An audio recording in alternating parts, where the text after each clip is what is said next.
அனைவருக்கும் வணக்கம். சற்று முன்பு தமிழக அரசு இன்று வெளியிட்டுள்ள 11 முக்கியமான அறிவிப்புகள் என்னென்ன என்பதை பற்றி தான் நம்ம இந்த வீடியோவில் பார்க்க போகிறோம்.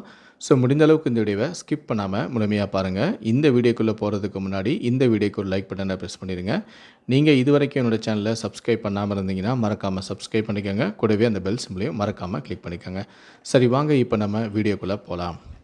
முதல் அறிவிப்பு: வரும் 13ஆம் தேதி சனிக்கிழமையன்று நடைபெறும் பொது விநியோக திட்ட குறைதீர்ப்பு முகாமில் பொது விநியோக திட்டம் தொடர்பான தங்களுடைய குறைகளை வட்ட வழங்கல் அலுவலரிடம் காலை 10 மணி முதல் 1 மணி வரை நேரில் சென்று தீர்வு செய்து கொள்ளலாம் எனவும், இந்த குறைதீர்ப்பு முகாமில் குடும்ப அட்டைகளின் பெயர் சேர்த்தல், பெயர் நீக்கம், முகவரி மாற்றம் மற்றும் புதிய குடும்ப அட்டை அல்லது நகல் அட்டை கோரும் மனுக்களை பெற்று உடனடி நடவடிக்கை மேற்கொள்ளப்படும் எனவும், கைபேசி எண் பதிவு மற்றும் கைபேசி எண் மாற்றம் போன்ற செயலுக்கான மனு பெற்ற உடனேயே நடவடிக்கை மேற்கொள்ளப்படும் எனவும் கூறப்பட்டுள்ளது.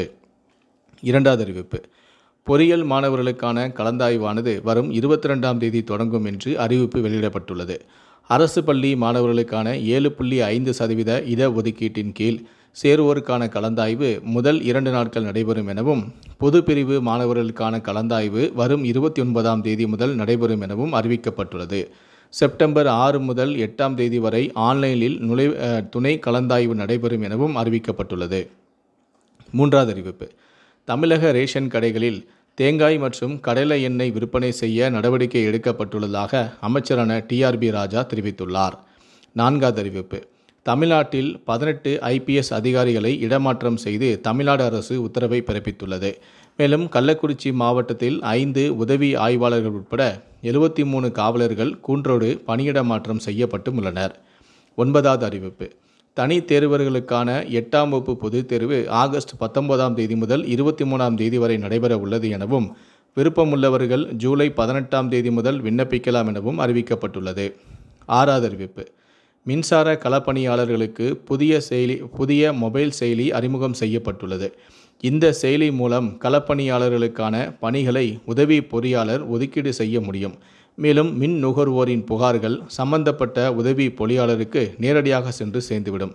24 மணி நேரமும் செயல்படும் இந்த செயலியில் மக்கள் எப்போது வேண்டுமானாலும் கட்டணம் அல்லது புகார் தெரிவிக்கலாம் எனவும், 9497 94987 என்ற எண்ணை தொடர்பு கொண்டும் புகார் தெரிவிக்கலாம்.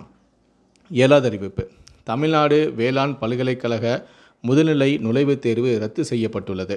தொழில்நுட்ப கோளாறு மற்றும் சாஃப்ட்வேர் பிரச்சினைகளால் தேர்வு ரத்து செய்யப்பட்டுள்ளதாகவும், 10 நாட்களில் தேர்வு குறித்த அறிவிப்பு வெளியாகும் எனவும் பல்கலைக்கழக துணைவேந்தரான கீதா லட்சுமி விளக்கம் அளித்துள்ளார். மேலும் மாணவர்கள் சேர்க்கையில் தாமதம் ஏற்படாது எனவும் அவர் கூறியுள்ளார். எட்டாவது அறிவிப்பு: மத்திய அரசின் ஆயுஷ்மான் அட்டை வைத்திருக்கும் தகுதியுள்ள ஒவ்வொரு குடும்பமும் ஆண்டுக்கு 5 லட்சம் வரை இலவச சிகிச்சையின் பலனை பெற்று வந்தனர். தற்போது இந்த திட்டத்தில் இரட்டிப்பு மகிழ்ச்சியை தரும் வகையில் இந்த திட்டத்தின் தொகையை மத்திய அரசு இரட்டிப்பாக்கியுள்ளது. தேசிய சுகாதார ஆணையத்தின் அதிகாரிகளின் கூற்றுப்படி, இந்த திட்டத்தின் கீழ் ஒரு குடும்பத்திற்கு ஆண்டுக்கு 5 லட்சம் காப்பீடு இருக்கும் நிலையில் இப்போது அது 10 லட்சமாக உயர்த்தப்பட உள்ளது. ஒன்பதாவது அறிவிப்பு: கொடைக்கானலில் உள்ள பிரயன் பூங்கா, ரோஜா பூங்கா, செட்டியார் பூங்காவில் நுழைவு கட்டணம் உயர்ந்துள்ளது. பிரயன் பூங்கா, ரோஜா பூங்காவில் பெரியவர்களுக்கு 30 ரூபாயாக இருந்த நுழைவு கட்டணம் தற்போது 50 ரூபாயாக உயர்ந்துள்ளது. பிரயன் பூங்கா, ரோஜா பூங்காவில் சிறியவர்களுக்கு 15 ரூபாயாக இருந்த நுழைவு கட்டணம் தற்போது 25 ரூபாயாக உயர்ந்துள்ளது. செட்டியார் பூங்காவில் பெரியவர்களுக்கான நுழைவு கட்டணம் 20 ரூபாயிலிருந்து 40 ரூபாயாக உயர்ந்துள்ளது. 10வது அறிவிப்பு: கோதுமையின் குறைந்தபட்ச ஆதரவு விலையானது குவிண்டாலுக்கு 2275 மத்திய அரசு நிர்ணயம் செய்து அறிவித்துள்ளது.